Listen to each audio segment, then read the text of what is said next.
Hello दोस्तों, good morning, Ram Ram, सलाम, welcome. केम छो?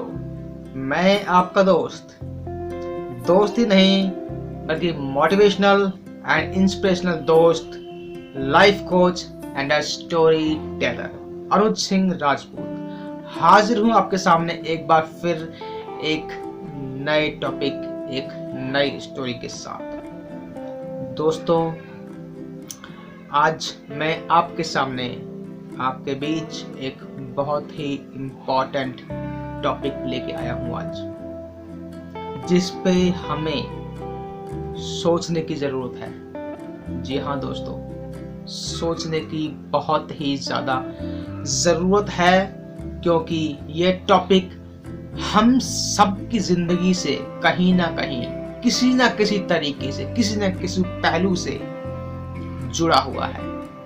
और अगर हमने इसके बारे में आज नहीं सोचा, नहीं विचारा, नहीं तय किया कि आगे क्या करना है, तो यकीन मानिए हमारे पास आगे चल के सिवा पछताने के और कोई दूसरा रास्ता नहीं रह जाएगा। तो क्या है वो टॉपिक और क्या है वो स्टोरी, जानेंगे तब जब आप बने रहेंगे हमारे साथ वीडियो के अंत तक। लेकिन उससे पहले मेरी आपसे एक रिक्वेस्ट है कि अगर आपने मेरे चैनल को सब्सक्राइब नहीं किया है तो चैनल को सब्सक्राइब कर लें, बेल आइकन को प्रेस कर लें, ताकि हमारी आने वाली वीडियो की नोटिफिकेशन आप तक तुरंत पहुंच सके। वीडियो को लाइक करें और शेयर करें दोस्तों। तो चलिए करते हैं स्टार्ट वीडियो को। Get set go.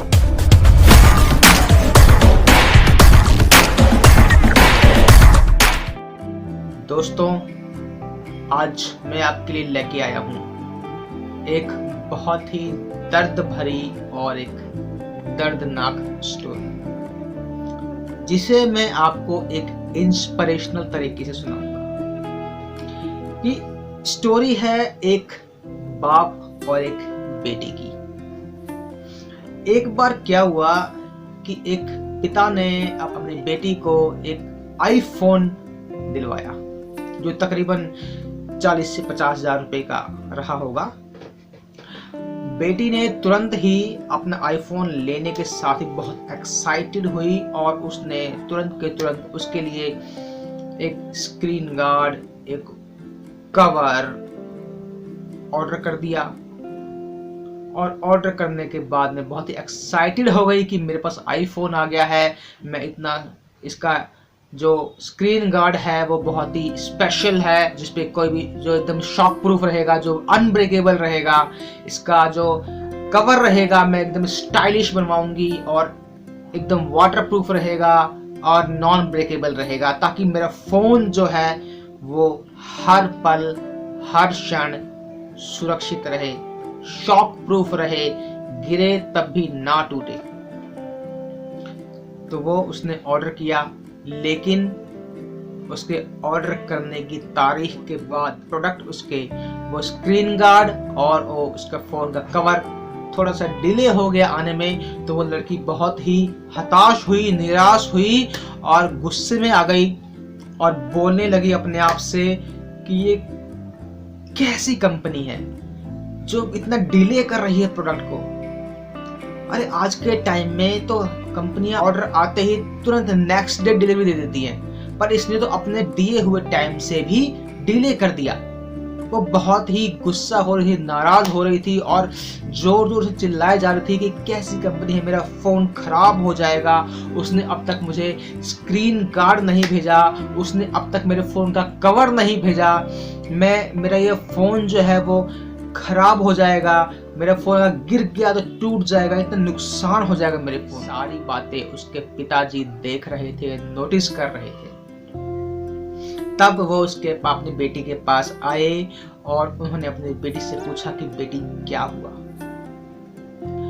उनकी बेटी ने कहा कि डैड, मेरा इतना कीमती फोन, मेरा इतना प्यारा फोन, मैंने इसके लिए स्क्रीन गार्ड ऑर्डर किया था, मैंने इसके लिए फोन कवर ऑर्डर किया था, लेकिन वो कंपनी वालों ने अभी तक भेजा नहीं।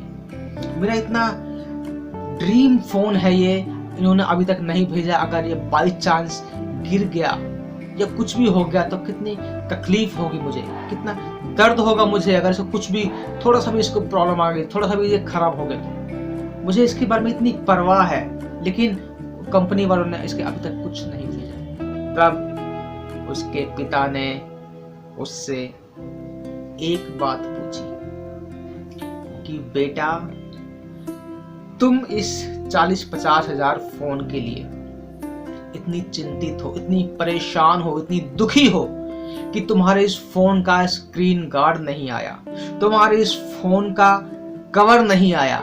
यदि तुम्हारे हाथ से ये फोन गिर गया तो क्या होगा? अगर ये पानी में चला गया तो क्या होगा? कहीं इस पे स्क्रैच ना लग जाए, कहीं इसकी बॉडी खराब ना हो जाए। कंपनी वालों ने तुम्हारे ऑर्डर किए हुए स्क्रीन गार्ड और फोन का कवर क्यों नहीं भेजा, है ना? लेकिन मैं यही बात कहता हूं तुमसे कि जितना ही ये फोन तुम्हारे लिए इम्पोर्टेंट और कीमती है, क्या तुम मेरे लिए उतनी कीमती और इम्पोर्टेंट नहीं हो? उसकी बेटी ने पूछा कि डैड, आप कहना क्या चाहते हैं? मैं आपका मतलब नहीं समझी। तो उसके डैड ने कहा कि बेटा, जैसे तुम इस फोन के लिए इतनी परवाह करती हो, इतनी चिंता करती हो, इतनी टेंशन में हो कि कहीं इस फोन को कुछ हो ना जाए, तो इस फोन की कीमत तो 40 या 50 हजार रुपए ही है, लेकिन तुम तो हमारे लिए अनमोल हो। तुम ये जो ऐसे कपड़े पहनती हो, तुम ये जो बिना बेढंगे तरीके से कपड़े पहनती हो, उन्हें देखकर कोई किसी की भी नीयत खराब हो सकती है, किसी का भी मन डोल सकता है। अगर किसी ने तुम्हें किसी तरह की क्षति पहुंचाई, अगर तुम्हें किसी ने भी किसी तरह की खरोच पहुंचाई, अगर तुम्हें किसी ने भी किसी तरह की कोई परेशानी दी, तो बेटा सोचो हमारा क्या होगा।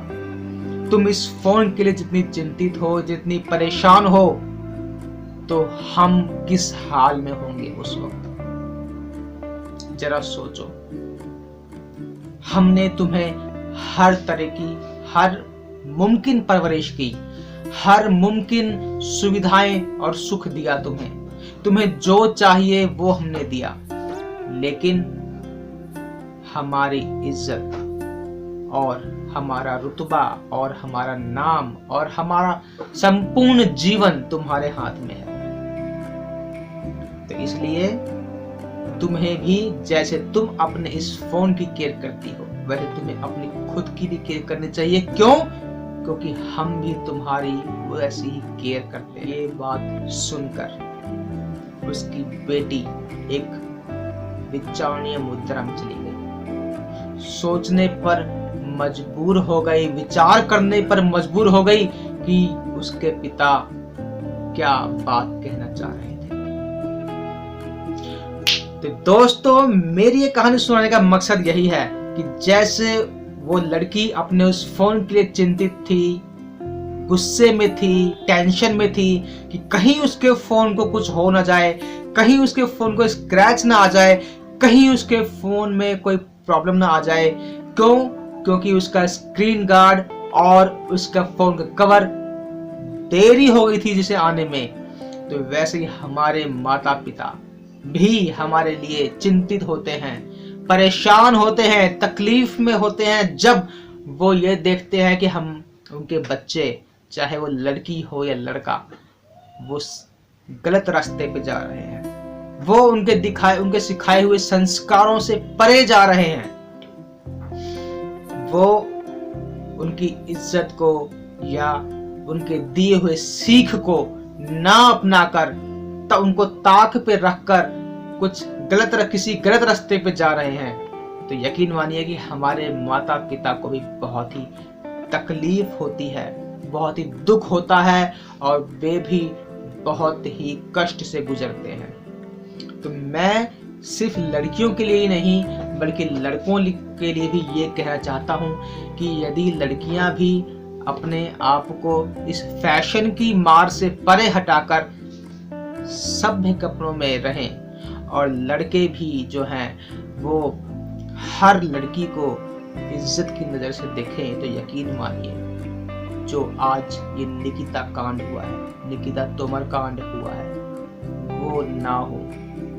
दोस्तों, इस निकिता कांड ने मुझे बहुत ही अंदर तक सहमा दिया है, दर्द दिया है, दुख दिया है, जिसे मैं आपके सामने पेश करना चाह रहा हूँ कि एक मासूम सी लड़की जो एग्जाम देके अपने कॉलेज से निकली और एक दूसरे धर्म का लड़का जिसने उसे जबरदस्ती करनी चाहिए, जबरदस्ती गाड़ी में बिठाना चाहा और उसके मना करने के बावजूद उसे तुरंत वहीं पे गोली मार दी, जिसकी वजह से उस लड़की की तुरंत वहीं मौत हो गई।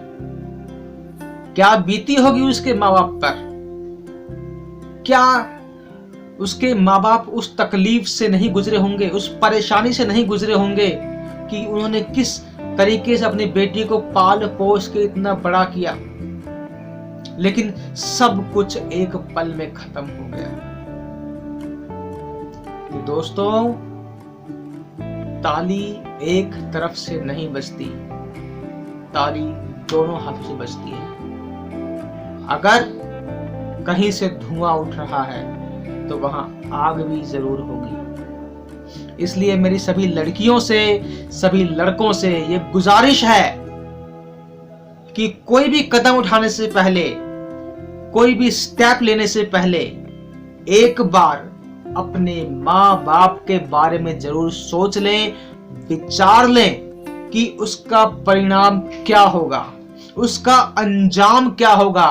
क्योंकि जोश जोश में आके हम कोई ऐसे कदम उठा लेते हैं जिसका अंजाम हम सोचते नहीं है, लेकिन परिणाम बहुत बुरा होता है, जिसका नतीजा सिर्फ हमें ही नहीं, हमारे माँ बाप को भी झेलना पड़ता है। इसलिए कोई भी कदम उठाएं तो सोच के समझ के उसका एक स्टेप आगे का सोचें कि अगर मैंने ये स्टेप लिया तो उसके आगे का अंजाम क्या होगा। अगर सिर्फ एक ही स्टेप का आगे सोचा, हमने यदि सिर्फ कोई भी निर्णय लेने से पहले सिर्फ एक स्टेप आगे सोच लिया दोस्तों, तो यकीन मानिए हम अपनी जिंदगी में बहुत से गलत फैसले लेने से बच जाएंगे, बहुत ही गलत डिसीजन लेने से बच जाएंगे, जिसका नतीजा ये होगा कि हम एक सही ट्रैक पर जा रहे होंगे, एक सही रास्ते पर जा रहे होंगे। जी हाँ दोस्तों, मेरी रिक्वेस्ट है आपसे, मेरी गुजारिश है आपसे, मेरा हाथ जोड़ के विनम्र प्रार्थना है आपसे कि कोई भी डिसीजन लें तो एक कदम आगे का सोच के लें। उसका परिणाम क्या होगा, उसका नतीजा क्या होगा, बस यहीं से आपको सारी चीज समझ में आ जाएगी कि मुझे वो कदम उठाना चाहिए या नहीं, वो निर्णय लेना चाहिए या नहीं लेना चाहिए। हमारी संस्कृति में जैसे एक श्लोक है कि यत्र नार्यस्तु पूजन्ते तत्र रमन्ते देवता, यानी जहां नारियों का मान सम्मान होता है वहीं पर देवताओं का वास होता है। तो आज की हमारी कहानी नारियों को समर्पित।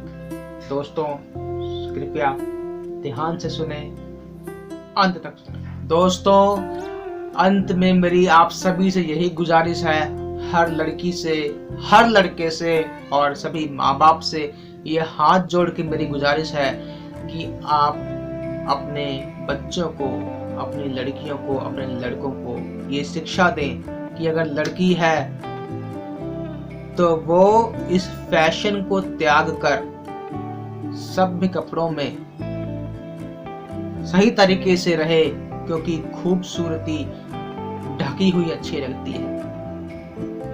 और लड़कों से ये गुजारिश है कि अपने लड़कों को ये संस्कार दें कि हर लड़की को, हर नारी को इज्जत दे, सम्मान दे, मान दे अपने परिवार की तरह। क्योंकि अगर वे किसी को भी गलत नजर से, गलत नीयत से अगर देखते हैं तो वे उस कदम को उठाने से पहले ये याद रखें कि उनके घर में भी माँ बहन हैं, तो ऐसा उनके साथ भी हो सकता है। यदि सभी अपने आप को संयम में रखेंगे, मर्यादा में रखेंगे, तो यकीन मानिए दोस्तों, इस तरह के काम जो निकिता तोमर के साथ हुआ वो नहीं होंगे, उसे होने से हम लोग रोक सकते हैं।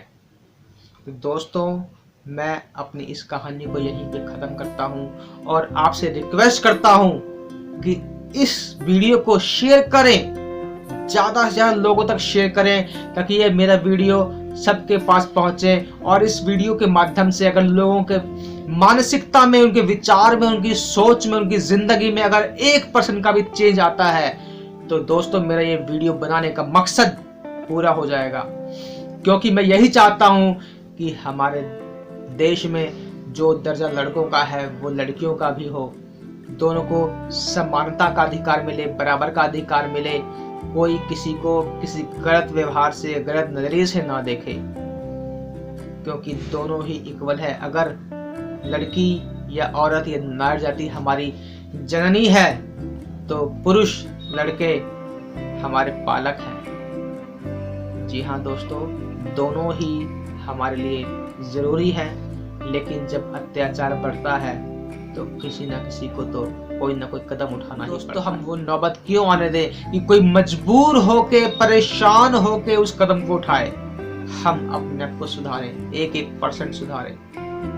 दोस्तों, अपने आप ही हमारा संसार इतना सुखमय, इतना आनंदमय हो जाएगा और चारों तरफ शांति का वातावरण होगा, सभी लोग सुखी होंगे, खुश होंगे और किसी को भी इस तरीके की कोई तकलीफ और दुख नहीं होगा। दोस्तों, मेरे साथ वीडियो के अंत तक बने रहने के लिए थैंक यू वेरी मच। और आगे मैं आपके लिए क्या वीडियो लेके आऊँ, कौन सी स्टोरी लेके आऊँ, वो आप मुझे बताएं कमेंट के माध्यम से। मेरे साथ बने रहने के लिए दोस्तों आपका बहुत बहुत धन्यवाद। मिलेंगे अगली बार एक नई स्टोरी, एक नए टॉपिक के साथ। तब तक के लिए थैंक यू वेरी मच, शुक्रिया।